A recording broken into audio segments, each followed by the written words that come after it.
Hey guys, today I'm going to show you how to create a drop-down list in Excel for multiple rows.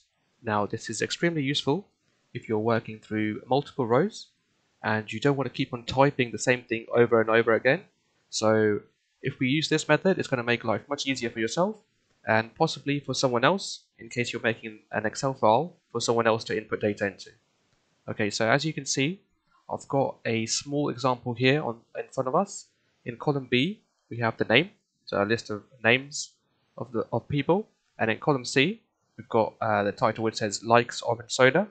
So basically, we want to find out if these people whether they like orange soda or not. Okay, so instead of typing yes,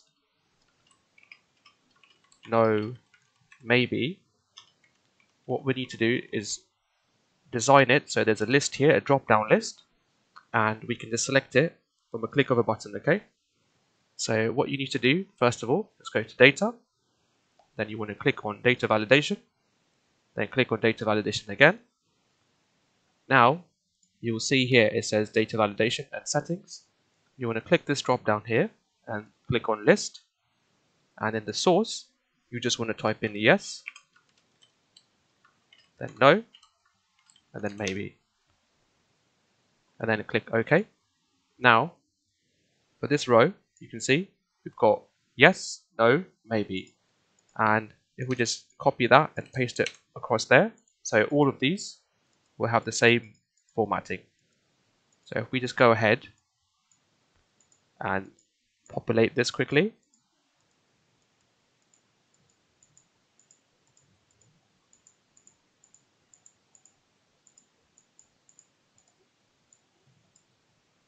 right, so there we go. So that makes your job much easier. If you have a drop down list, you can just select it and you can always go back and change your answer to something else if you want to amend it, and it saves you having to type stuff in all the time. Hope this tutorial has been useful. If you have any queries or comments, please leave them in the comment section. Please also give us a like and subscribe for more tech related content. Thank you for watching.